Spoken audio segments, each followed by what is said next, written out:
sutang ekang samayang bhagava Savantiyang viharati jetavane anatha pindikansa arame Atako anyatara devata abhinkantaya rantiya abhinkantavanna Kevalakampang jetavanang obasenva Yena bhagavate nupasangkami Upasangkaminva bhagavantang abhivadenva Ekamantang antasi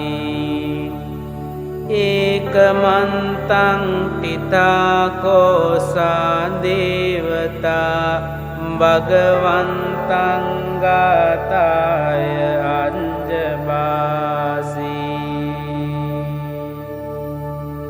Bahudeva manunsaca mangalani acintayung Akangkamana suntanang brohi mangalamuntamang Asivanaca balanang panditanang ca sevana Puja ca pujaniyanang itang mangalamuntamang Patirupadesa vasoca pumbija kata punyata Anta samma panidija etang mangalamuntamang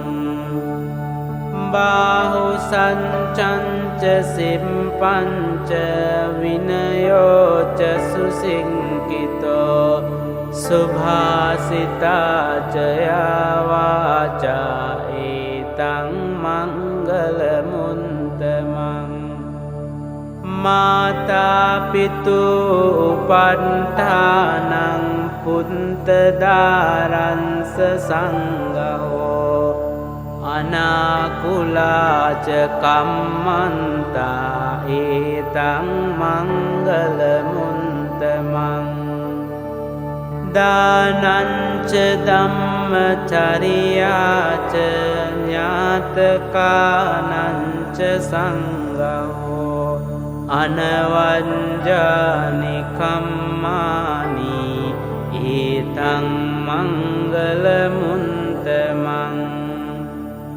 Arati virati papa manjapana ca sanyamo Ampamado ca dhammesu etang mangalamuntamang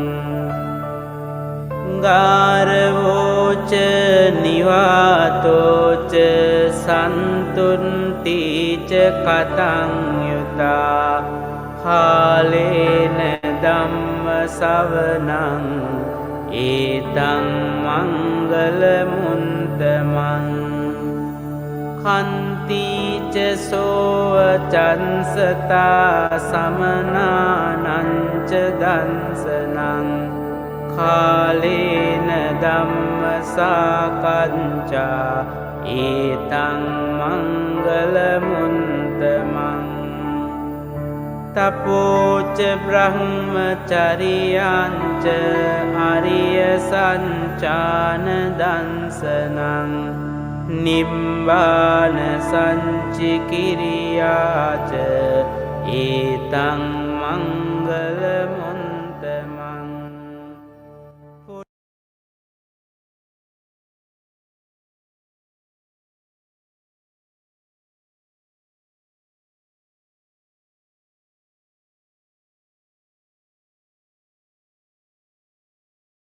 Namo Buddhaya, and good evening to all brothers and sisters in the Dharma. Welcome again to another session of our SGPA Wednesday live Dharma sharing over SGPA Facebook and YouTube page. This evening, Venerable Ariya-dassana will be sharing with us part 8 of his talk on teaching of all the Buddhas in accordance to Dhammapada verse 183 and 184. That is, avoid evil, do good, purify the mind. Before we begin, I would like to give a short introduction of Venerable Ariya-dassana for those who are tuning in for the first time. Venerable is no stranger to those who tune in to his regular Hokkien Dharma sharing every Thursday morning over his personal Facebook page. And proud to Venerable renunciation, Venerable was doing accounting, company secretarial practice, and insurance. And in 1999, Venerable joined a novelship program organized by the late Chief Reverend Dr. K. Sri Dhammananda on his 80th birthday. The program had inspired Venerable to pursue more seriously his learning and practice of the Dharma. And in 2012, Venerable went to Myanmar to further his practice and was renounced as a Bhikku there. Venerable is now back in Penang in his center called Vimutti Vana in Aitam, after recently spending 3 months wasa in Subang Jaya Buddhist Association. Now, this evening talk is the 4th or last pre-recorded talk by Venerable, who did it during his stay there in Subang Jaya. Venerable said he will complete the whole series of 4 more talks from Penang, and we will continue to share over SGPA Facebook page. Now, if you have any questions, please feel free to type in the comment box, and Venerable will answer those questions at the end of this sharing, live from Penang. Brother Yip, you can share the video now.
Michachara Viramani Sikkhapadam Samadhiyami Musavada Viramani Sikkhapadam Samadhiyami Surami Raya Majapamandatana Viramani Sikkhapadam Samadhiyami Apamanadena Sampadita.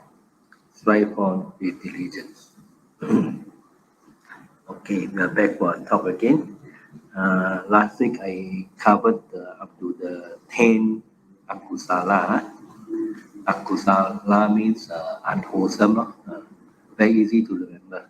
Akusara means I'm wrong. Don't do those things. Akusara.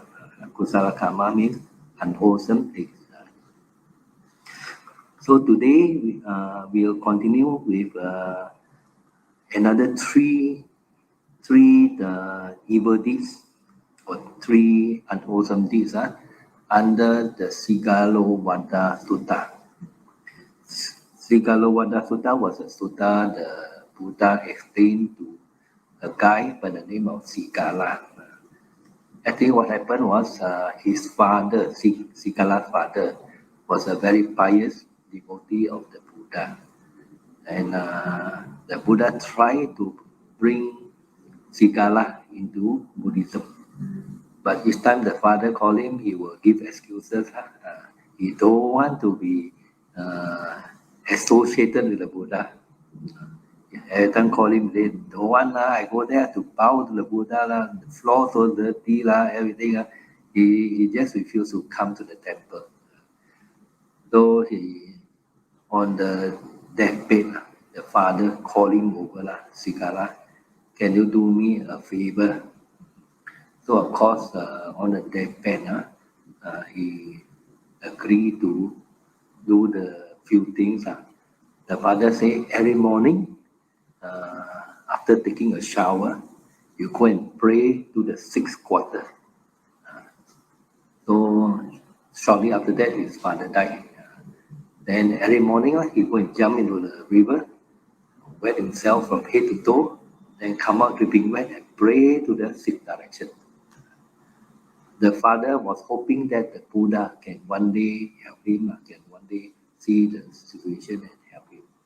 So one day the Buddha viewed and said, okay, I can help Sigala today.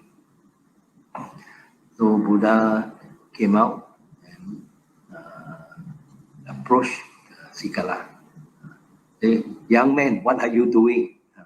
He said, I'm praying to the sixth direction as directed by my father. But do you know what you're doing?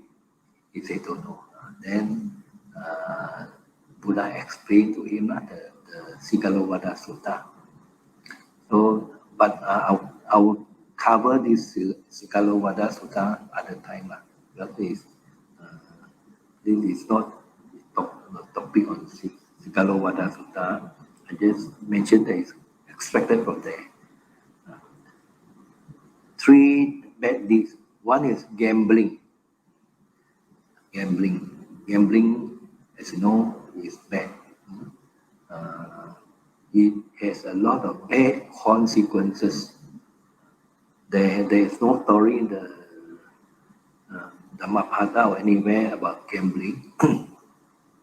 But from experience, I have many friends who indulge in gambling, and also know a lot of cases people get involved in gambling and get themselves and their family in problem. One recent case is my devotee's husband. He gambled. She has helped his husband to have a husband to settle a lot of his bills already, because the lady is from quite a rich family. So the husband gamble, go to Genting, and go to other places and gamble. So borrow a lot of money, take a lot of money, So borrow from his father-in-law, so borrow from friends, borrow from anybody he met, he borrow money. So the last few days before he died, he checked it into Genting. The wife managed to find out, get the sister to got people working in Genting. So he checked into Genting. So finally, Monday he checked into Genting. Wednesday they found him dead. So the police also cannot determine the death. But in his car, he died in his car. In his car was a stove, charcoal stove, and a few charcoal burned already, just an ashes left. So they conclude that it's suicide due to inhaling of the charcoal, carbon monoxide, or carbon dioxide. So you see, the wife is now less than 50 years old and left with 2 children. One is college second year, and one is form 3. So she had to bear the financial expenses of the 2 children. Luckily, she's working, but a lot of pressure on them, on her. So you see, now the wife living also very scared that the along may come to disturb. So sometimes very jittery, very stressful, very pitiful. So you see the amount of suffering you bring to children. Number one, they lost the father. Number two, they lost the income. So better don't get involved. Another case was my friend, a friend of mine.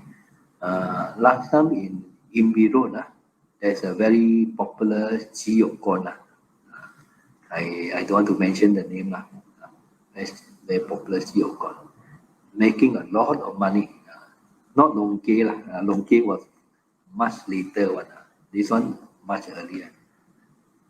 Make a lot of money, but the owner go up to Genting to gamble. And finally, the shop had to sell to my friend's grandfather. And after that, ran back from him. You know, a lot of money lost to gambling. Don't know why people so addicted to gambling. And recently, it come on the newspaper. I think a lot of people also know the popular item of laksa. They stopped selling because the loan shark keep coming to them. Because one of the son, I think the eldest son, also indulged in gambling and owe a lot of along money. So the along come almost every day to collect money. So now during the COVID, not much business, and the along keep disturbing them. So finally, too much harassment from the along, and they close the business. So see how much suffering you bring the family, not only yourself, your family. So much fear.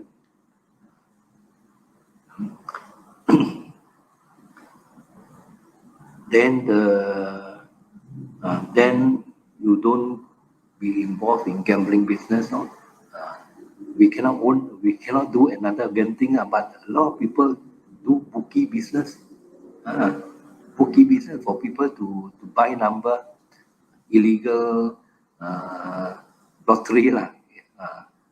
So this one also gambling. Of course, this one is involve lower lesser amount of money, but still it is no good because a lot of people also.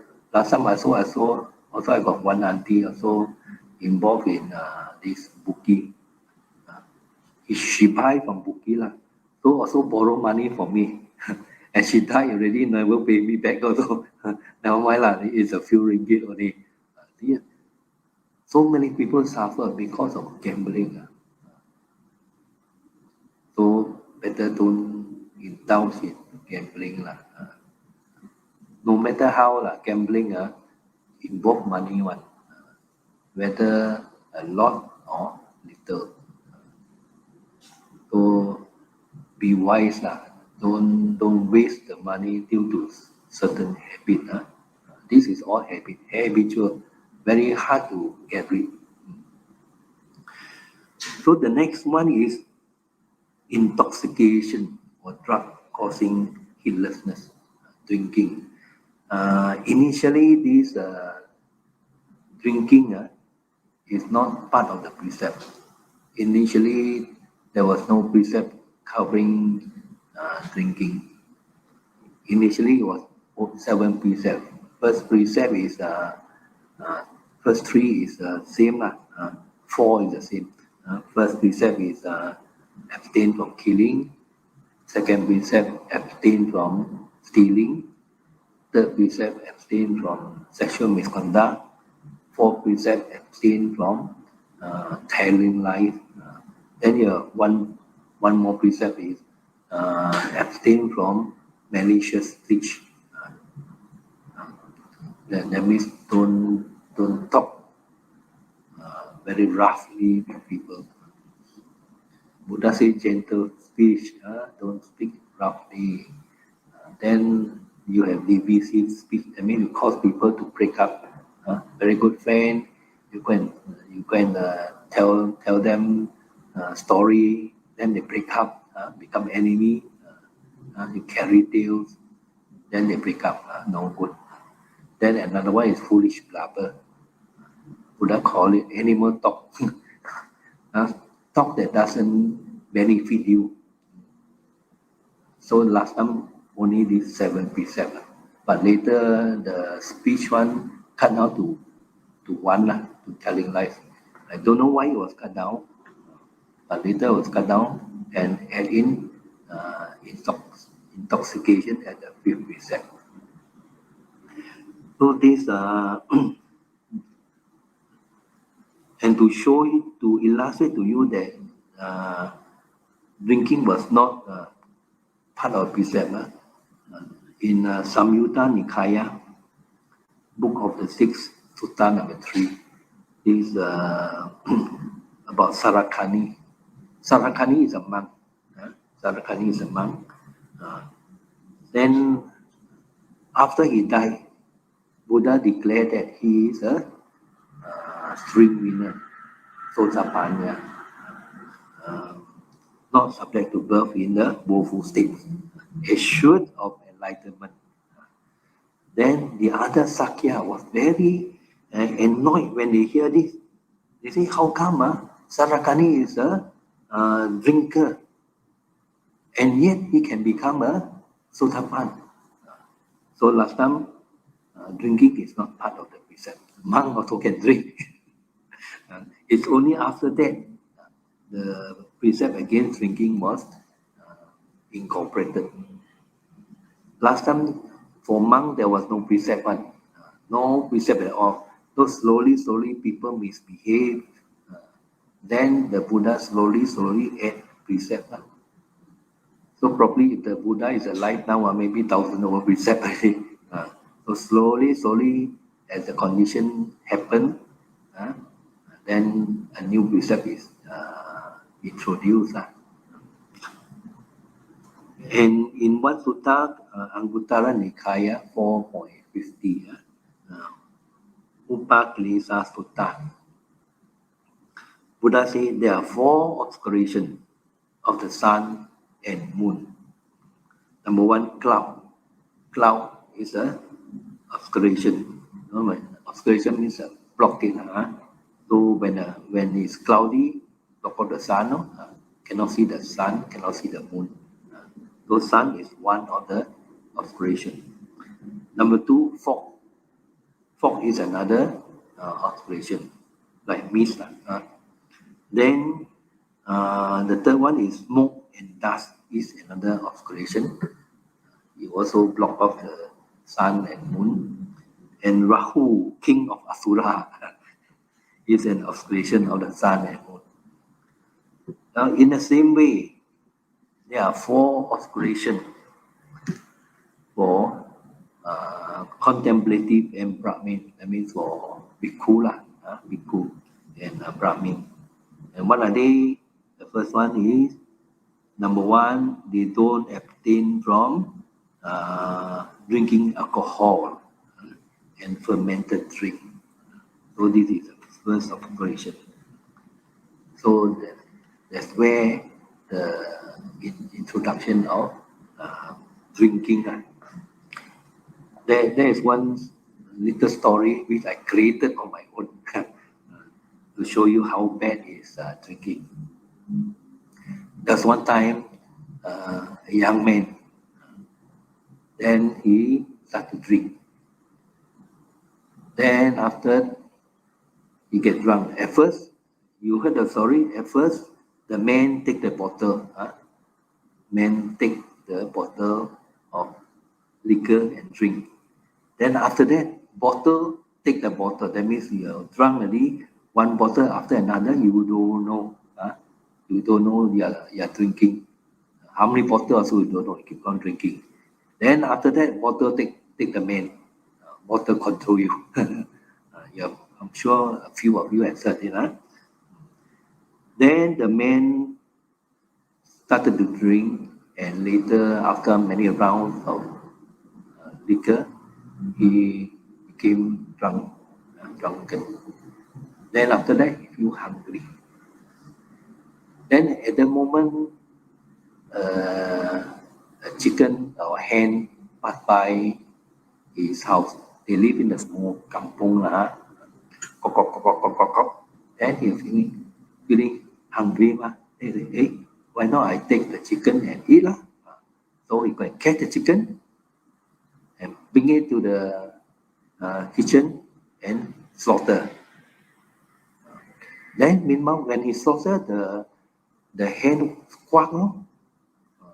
Then the owner, because it's a small kampung, the owner heard the chicken squawking. Normally they can recognize their own chicken one.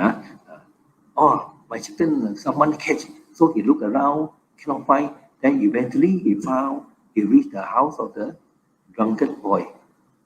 Then he asked the boy, did you take my chicken? Did you steal my chicken? No, I didn't steal. But then he saw his hand full of blood because he just slaughtered the chicken, full of blood. So the girl, the owner is a girl. See, I don't believe. So he went inside the kitchen and see, chicken was slaughtered. You slaughter my chicken, you steal my chicken, and you kill my chicken. Then because he was drunk, and he see the girl so pretty, and normally when you are alert, you won't do a lot of silly things. But because he was drunk already, and he saw the girl so beautiful, he caught the girl and raped the girl. Then see how many precepts he broken. Number 1, killing. He killed the chicken. Number 2, he stole the chicken. Number 3, sexual misconduct. He raped the girl. Number 4, he tell lie. He said, no, I didn't kill the chicken. Number 5, he drank. So because of drinking, he broke all the precepts. So it's good not to drink. Some people say I can control, but very hard to control. Liquor very hard to control. I say, men take the bottle take the bottle, and bottle take the man. I have a friend who said that I can control, but the wife say nonsense. He come back, he talk nonsense. He really can't control himself. He think he can, but in actual fact he cannot. When he come back, he talk a lot of nonsense. So better don't drink. Drinking will also lead to a lot of problem. Number 1 is your health. Your liver. If you drink too much, you'll spoil your liver. Then you may go into debt. So you got this drinking habit. You don't want to work. You keep on drinking, no money, go and steal, go and borrow money. So you also lose your. And Buddha say, if you are a drinker, if you want to get married, people will find out your background. They don't want to give you the girl or what in exchange for marriage in the Sigalovada Sutta. So the Sigalovada Sutta also they mention gambling, you lose your wealth. Then the last one, 13, is frequenting theater.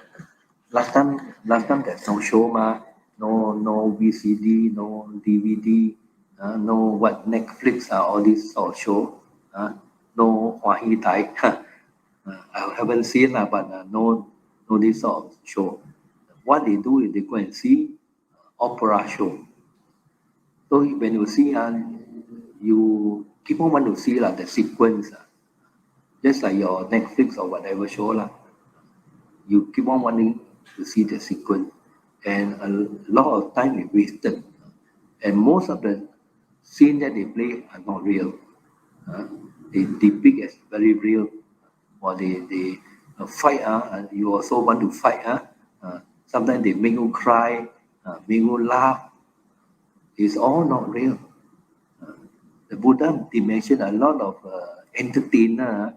In fact, when they die, they go to woeful state because you are bluffing people. You are not telling the truth, and people see, people believe. So they go to woeful state. No doubt they make you laugh, but in the end, you laugh at them. So these are the 13 akusala karma which you have to avoid. Remember now what are the 13? What are the 13? Number one, killing. Number one, killing. Remember that killing must be purposeful. You must have intention to kill. If you accidentally kill, there is no karma. Then number two is stealing. Stealing means thing doesn't belong to you and you take it away. This is second. The third one, sexual misconduct. Sexual misconduct means you have affair with other than your spouse. Don't get involved. Then number four is telling lies, telling the truth. Then number four, number five is abusive talk and slander, malicious speech. Then number six is divisive talk. Number seven is the frivolous talk or foolish blabber. Number eight is hatred. Hatred or covetousness means you're too greedy for people's things. Then 6, 7. Then the next number 9 is hatred. Number 10 is wrong view, maintaining wrong view. Then plus yourself 3, 13. That ends the akusala karma 13. Maybe there are a few more I couldn't get from any other source. So they end akusala. Now we go to kusala karma. Kusala karma means wholesome deed. Wholesome deed. Things which you need to do. Number one is dana. Dana. Everyone know that you can come to the temple to offer food to the monk. Dana. But that is not necessarily the only dana.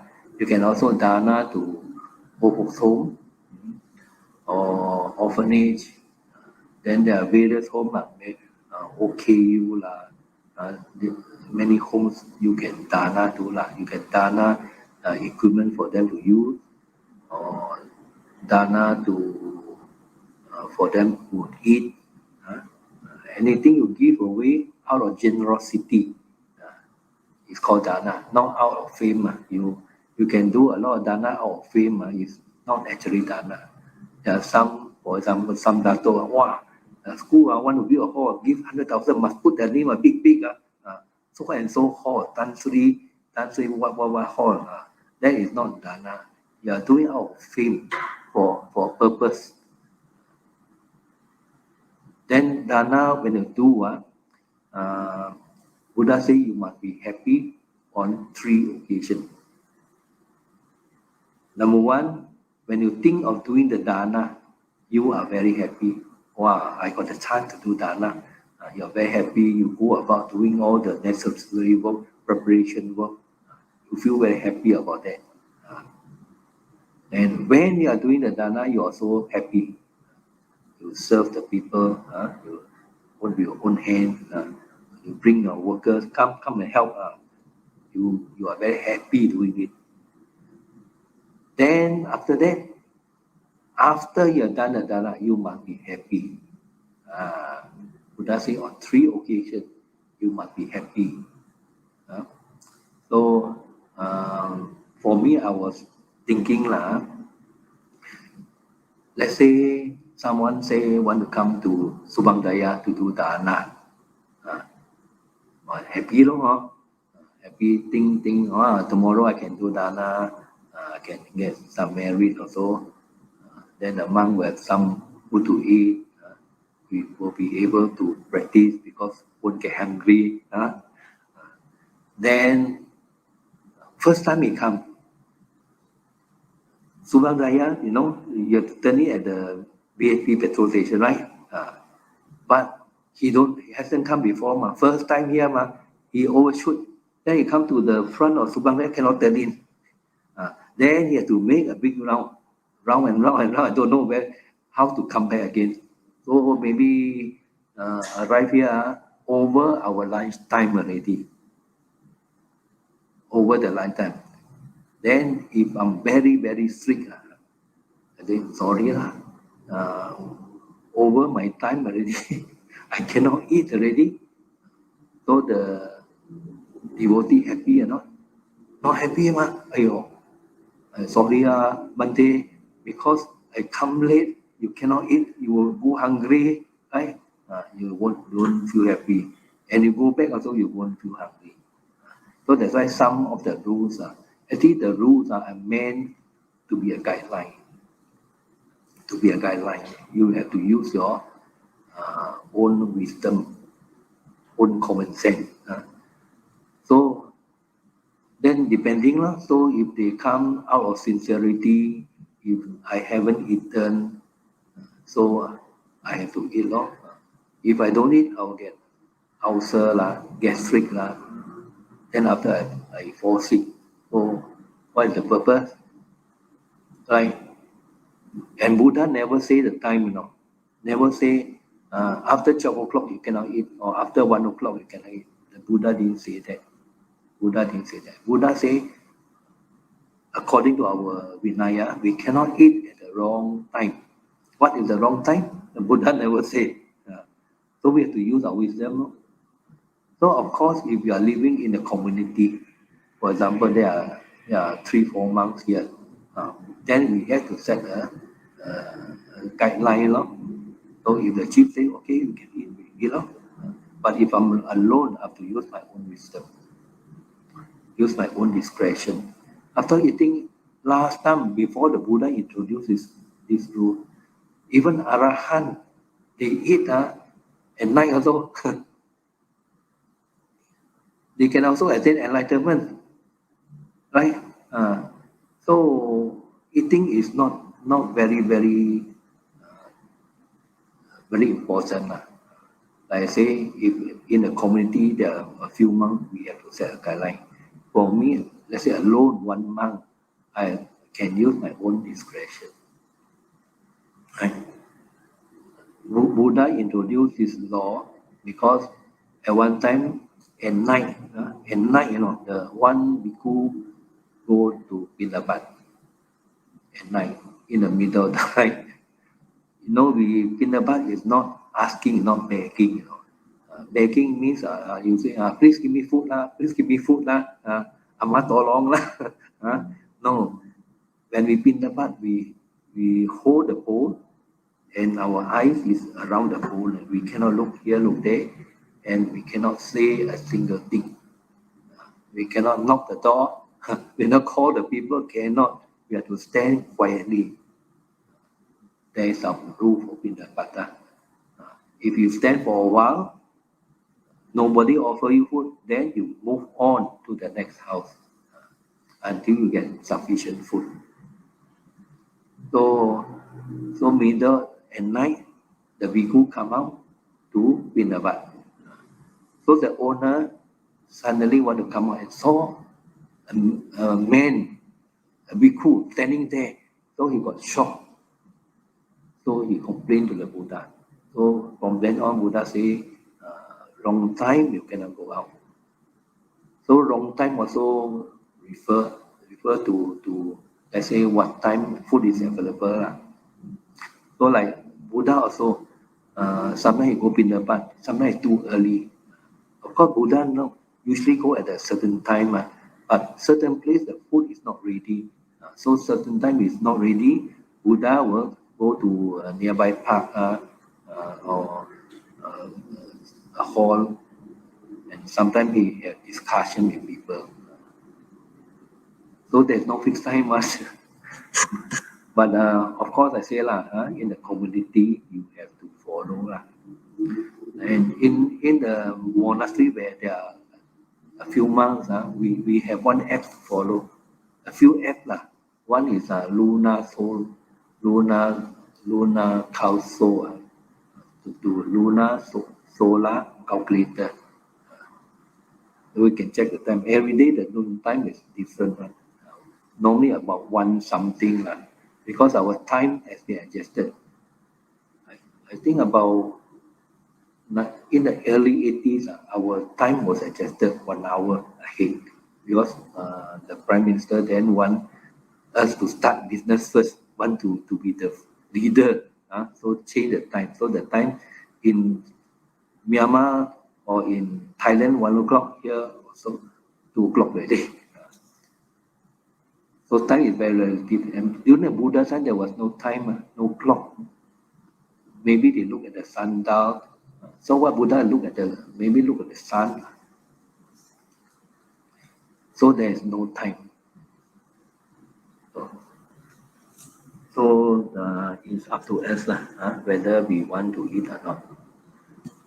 Then doing dana, not only giving food, you can also give a lot of things.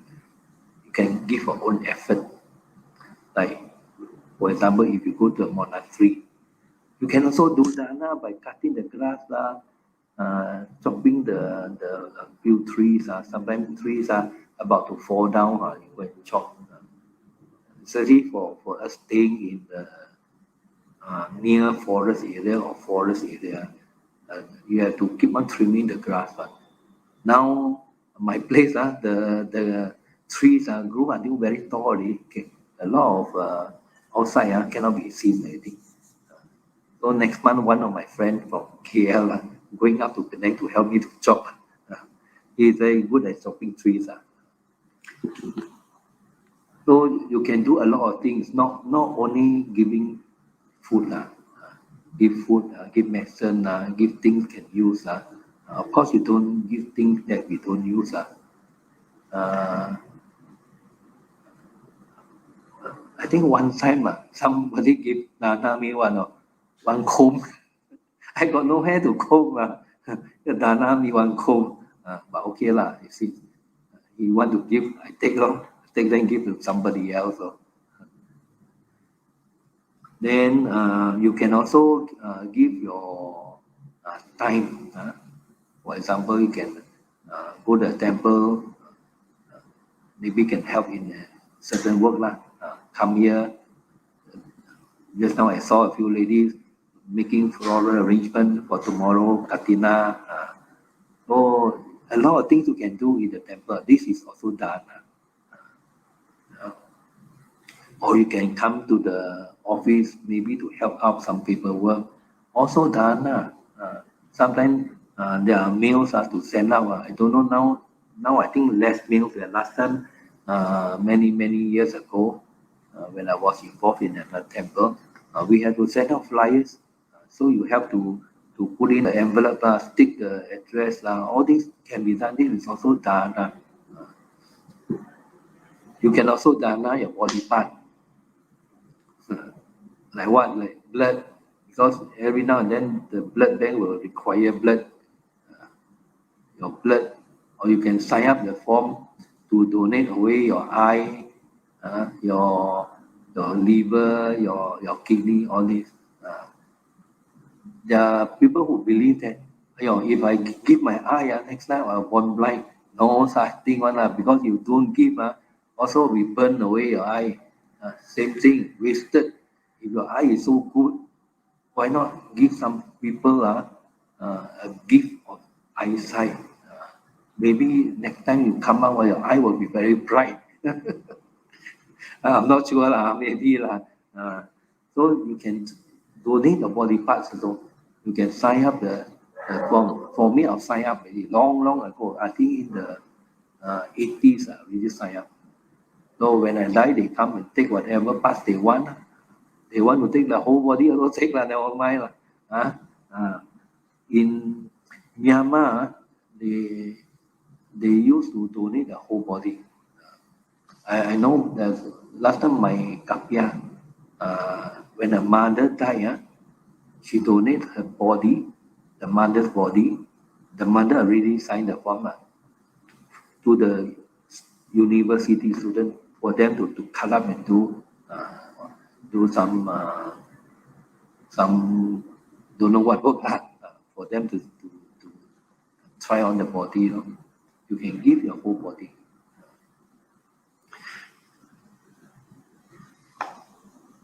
In fact, doing dana is very important. One of the very basic.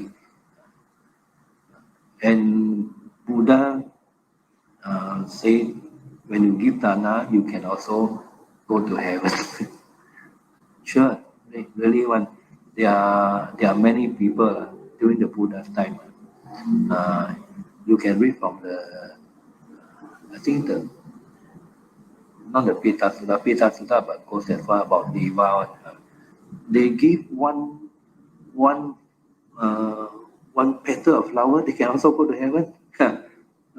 Many times they offer maybe one flower or one bunch of flower to the Pachika Buddha. And after that, when they are born in heaven, just because of a few flowers, a lot of story there. And sometimes they give one bundle of sugar cane. They can also born in heaven. Of course, you give more sincerely, and the thing is relative to you. If you are very rich, you give, for example, a very rich person give 1,000 ringgit. But a very poor man give 10 ringgit. The value is to him is more, no? And by giving 10 ringgit, you may get even more merit than the rich man who dana 1,000 ringgit. So doesn't mean that you are poor, you cannot donate. The poorer you are, the more you have to donate, because this is the law of karma. The more you give, the more you receive. There's one story about one lady, she dana one monastery. And before she died, a palace appeared in the heaven, ready for her. Ready for her. Because Monglana used to go up to heaven. Monglana is the Arahant with psychic power who can travel to heaven.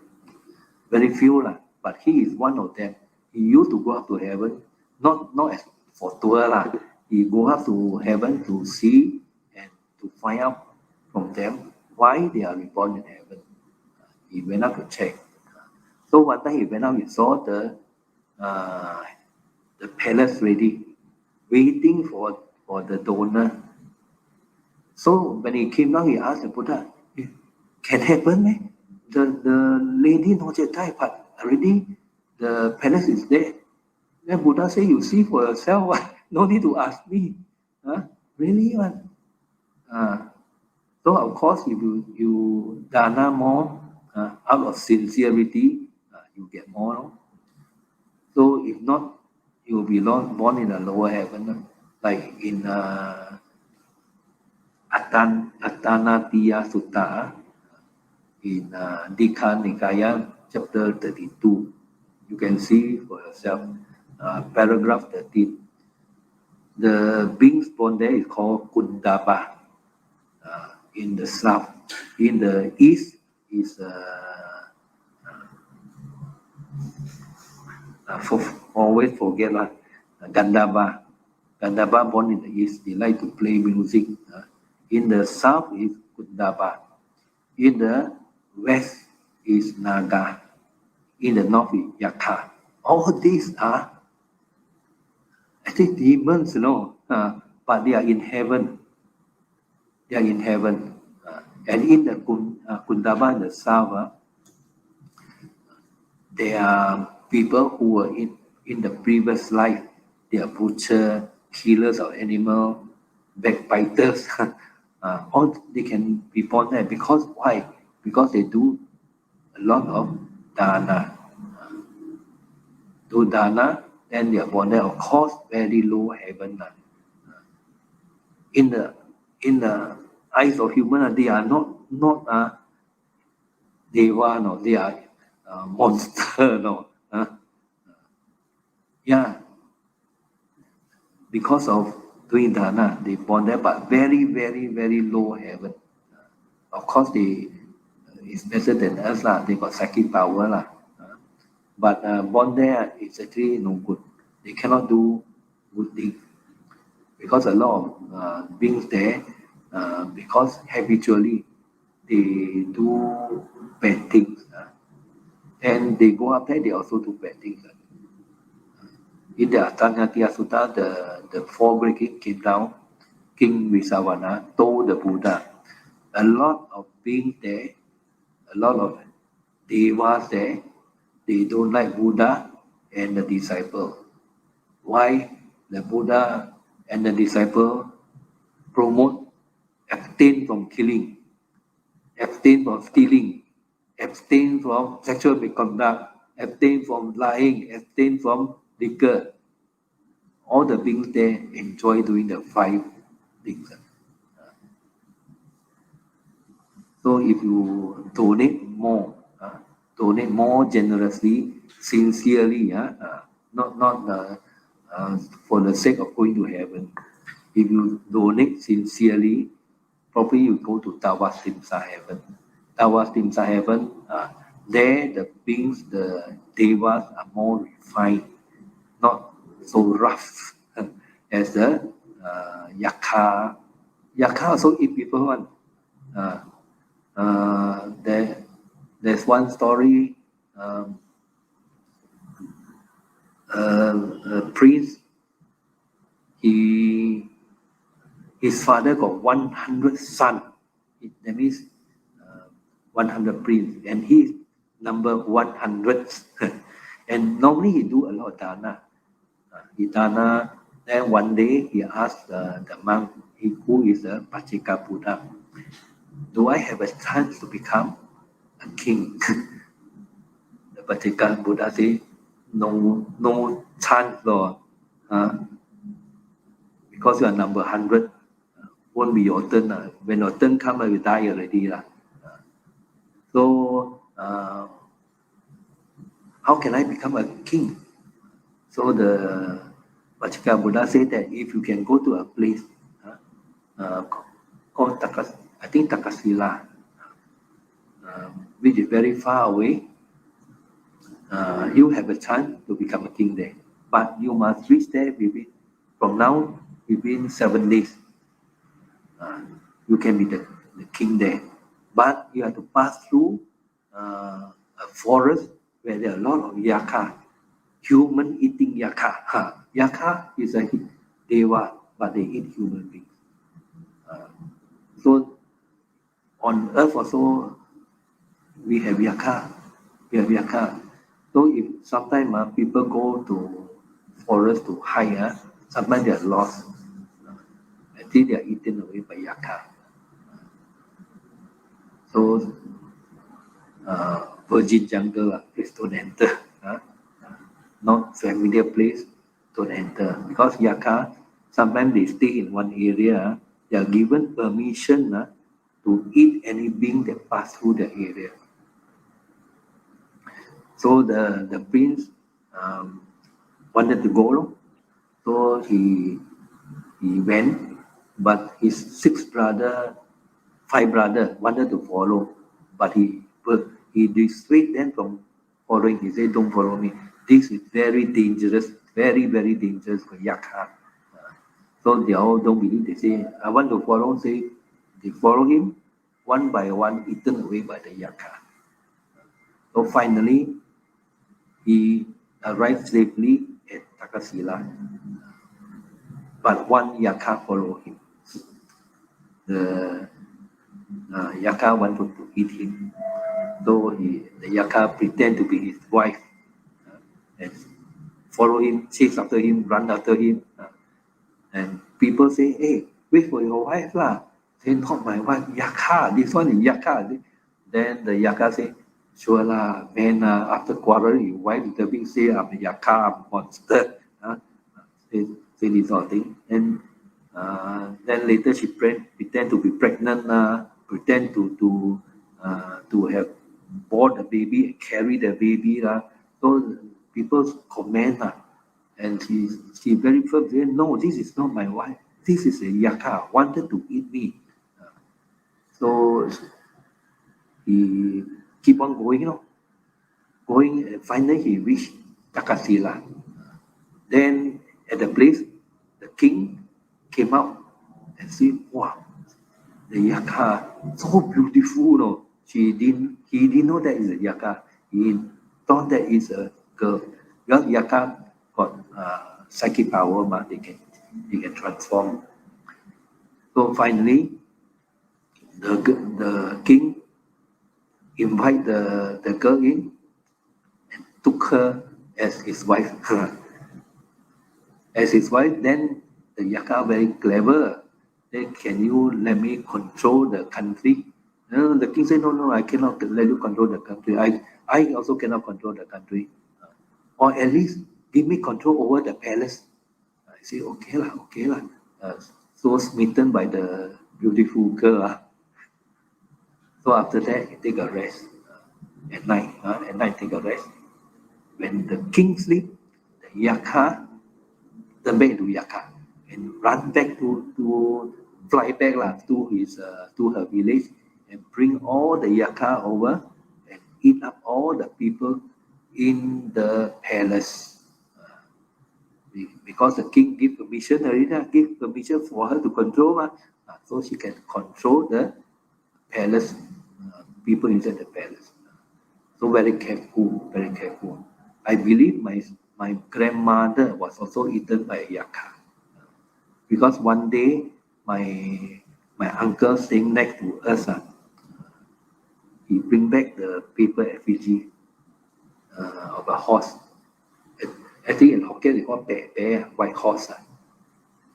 So my grandmother, out of curiosity, asked, "What is this? No. I say, my uncle say one need to pray because of suddenly my grandmother say that, no need to pray want to eat me away lah.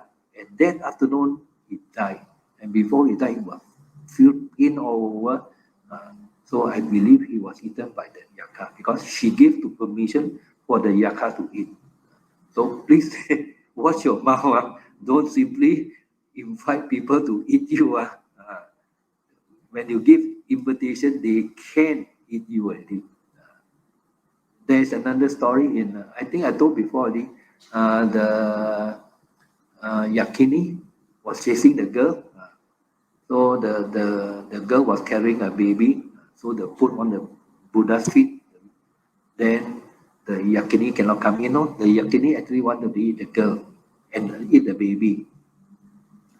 So the Buddha asked the guardian deva to allow the yakini in. So normally in the house also got the guardian deva. All the beings unseen beings they cannot enter. Of course, if your house no guardian deva, too bad lah. But normally people of good character, you have devas looking after you. These devas will block all the evil spirits.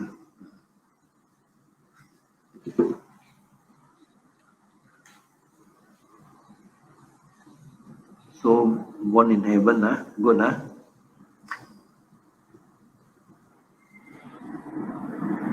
So talking about heaven, I think there are a lot more story about doing dana and going to heaven.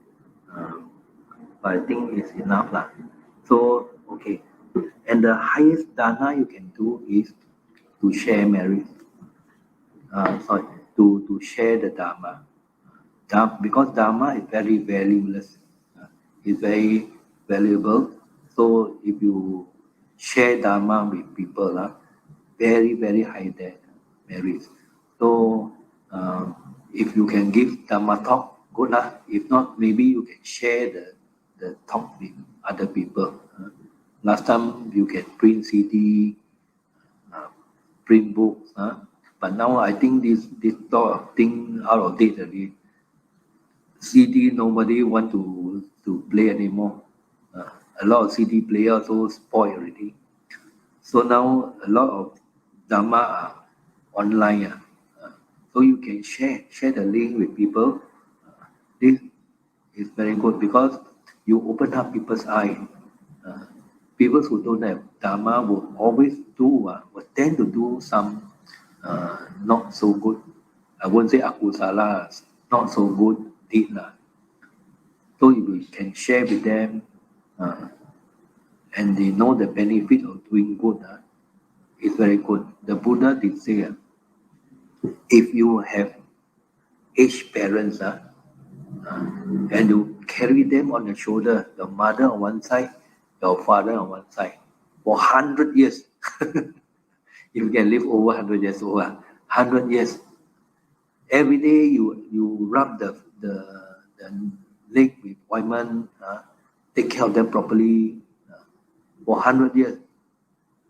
Your debt to your parents cannot even be repaid. Cannot. For doing all this for 100 years.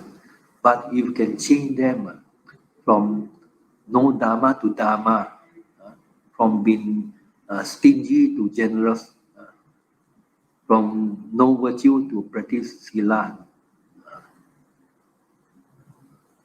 then from ignorant to wise people, they have the Dharma.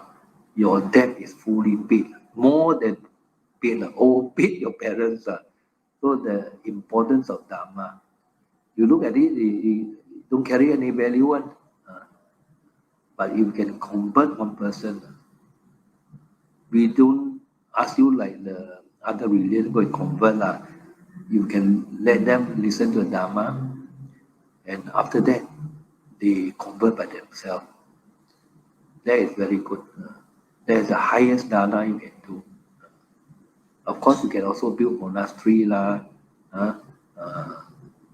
build a hall I think hall also good because last time a hall is used for people to do dana, listen to Dharma talk like that.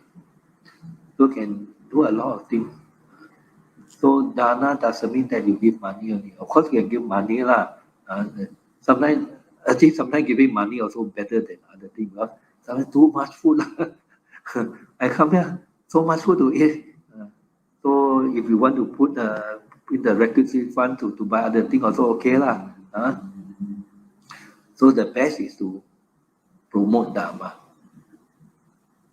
So promote Dharma, more people will listen to the Dhamma talk and they become wiser.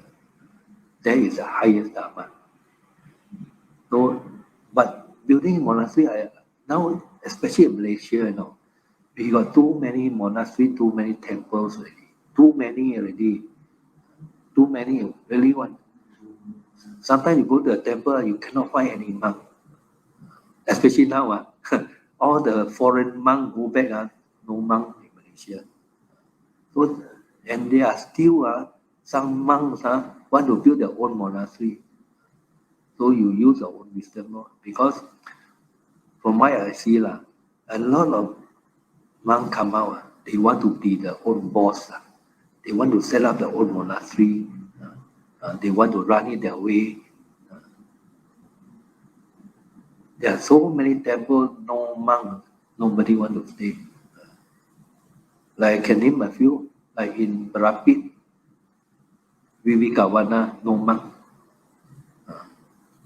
Then in Taiping, there's one, Bodhilankaram, one of the oldest temple in Malaysia, 100 over years old, no monk. In Meta Lodge, also no monk. Johor Bahru, no monk. So there are places where every monk can go and stay, but they don't want to be subject to this rule and that rule. Of course, you stay there. There are certain rules you have to follow But the rules, even though man-made, it can be ironed out. So when people ask you for donation to build monastery, build temple, you use your wisdom. Doesn't mean that don't build anymore. Certain places maybe don't have. When there's a need for the temple, good. Because building temple is also one of the highest merit. Because with a temple, you can promote the Dharma. You can let the monks stay and spread the Dharma. So use your wisdom. So I think that's all for today. We'll stop for Q&A.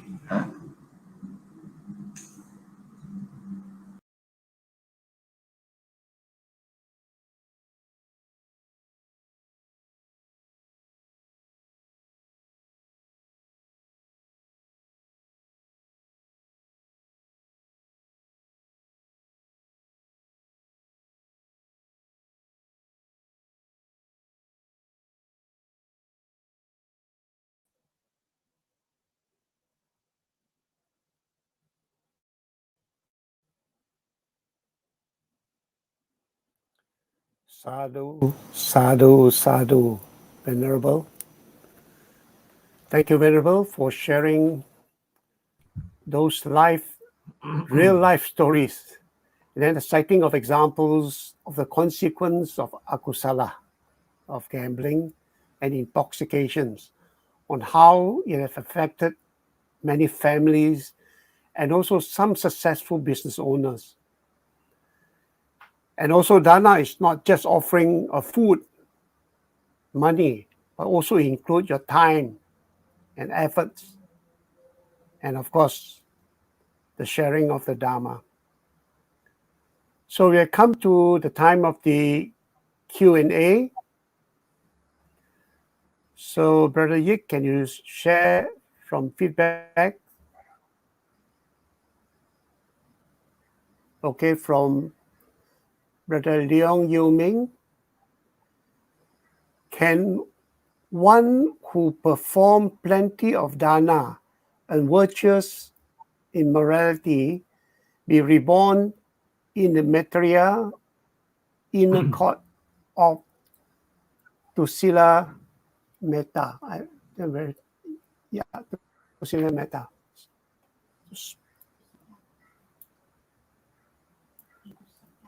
Well, you can do a lot of dana and sila, then, and of course, some meditation.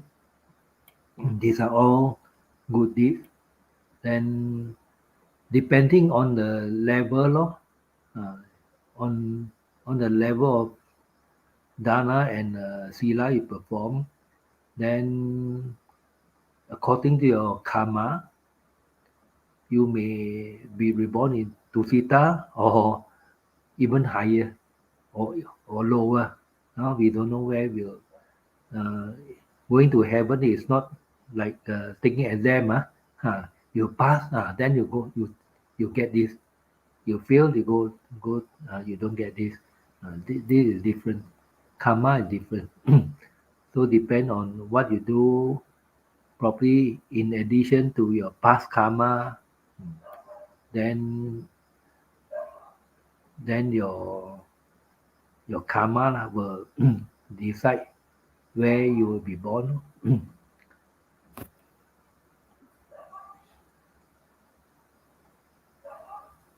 Okay, thank you, Bante. Thank you, Venerable. Rajik, next question. Venerable, how can we minimize or be aware of the unwholesome or Akusara tendency? Because they seem to be quite natural in our daily activities. That's why you need wisdom lah. You need wisdom because everything is very normal. So, like I think in in one of my previous talk, I did mention last time I go to a few of us we went to the supermarket and we steal something from the supermarket and we come out and compare who steal more. We thought that it's very big, very great, but actually it's very foolish. So depend on your wisdom.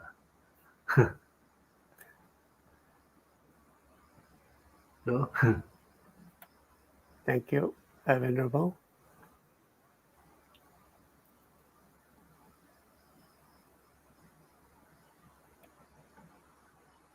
Brilliant Yuming again. If one is not knowledgeable in the Dharma, how can one spread the Dharma to others? if one is not knowledgeable, the only way is to share the Dharma. Uh, because if we are not knowledgeable, we cannot share on our own. So what you can do is you can share others' Dharma. Hopefully it's the correct Dharma. So this is one way of spreading the Dharma to others.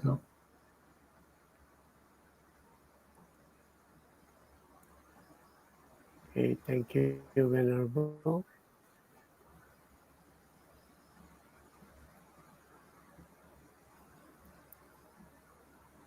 Okay, there are some people who do dana regularly simply to cultivate merits. Are they still benefits from this meritorious action?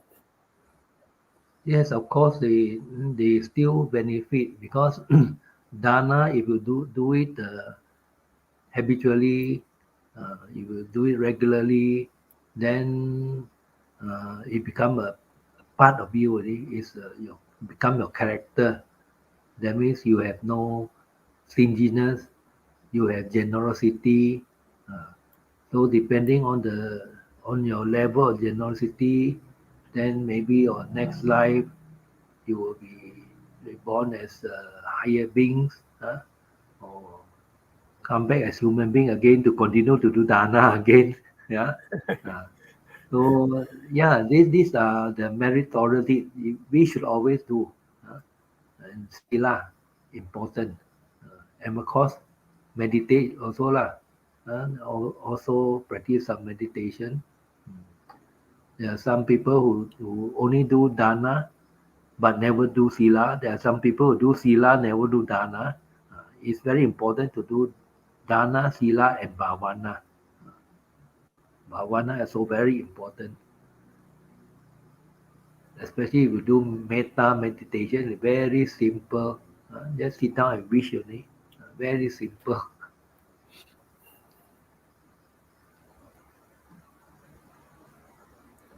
Okay, thank you. I think that's all the question we have for this evening. So sadhu, sadhu, sadhu. Thank you, Bhante, for sharing your very interesting and insightful answer to those few questions. I believe it has given us a better understanding on some of the doubts that we may have, or to clarify some of the doubts. So, dear brothers and sisters in the Dharma, over the last 1 whole hour, we have spent our time attentively and in a peaceful state of mind, listening to the Dharma. And with the merits we have all accumulated, I would like to request Venerable Ariya-dassana to lead us in the sharing of those merits we had all accumulated with our loved ones, departed relatives, and friends, and also all beings. Okay. Sadhu, sadhu, sadhu. Inam no punyam bagam. We've shared this merit with Mata Pitu Nansa, our mother and father, Acharya Nansa, our teachers, Sabha Satanansa, all beings, Sabha Mitanansa, our friends, Sabha Natinansa, our relatives, Sabha Pitanansa, all departed beings, Sabha Devanansa, Majema, and all devas. Inam no punyam bhagam, we share this merit with Sabha Satanandema, may all beings obtain a share of these merits. Sabha Sata Sukita Hontu, may all beings be well and happy. Inam no pun idam me nyadinam hotu sukita hontu tayo. Let these merits accrue to my departed relatives and friends, and may they be happy. Sorry, 3 times. Idam me nyadinam hotu sukita hontu tayo. Idam me nyadinam hotu sukita hontu tayo. Idam me nyadinam hotu sukita hontu tayo. Imina punya kamena bame bala samagamo tatam samagamo hotu yavani bana patya. By the grace of these merits that I have thus acquired, may I never follow the foolish, but only the wise and the enlightened one, until final liberation is realized.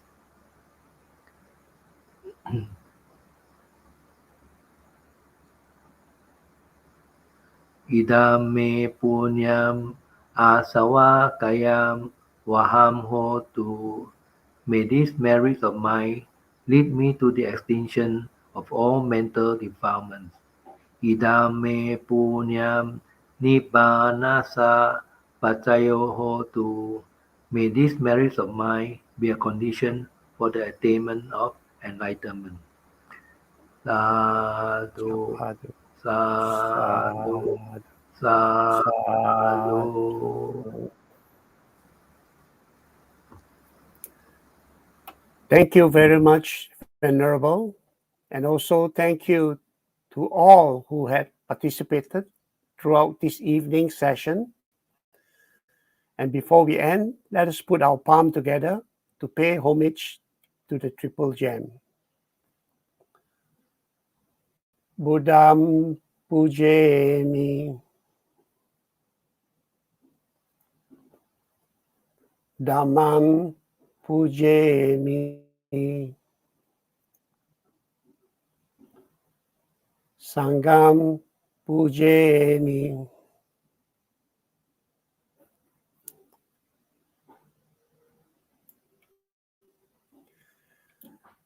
So we have come to the end of our Wednesday evening Dhamma talk. Please visit us again next Wednesday, where Venerable Ariya will be giving his talk from Penang. So may all of you be well, happy and peaceful always. Sabe, Sata, Sukita, Hontu. Good night, everybody.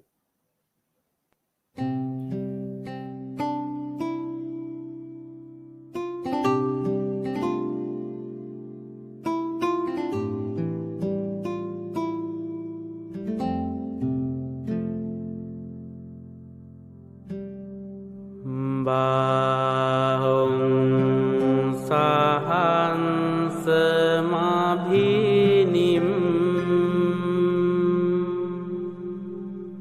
mitesayudantang ngirimi kelang udita Sasene marang Dana di Dhamma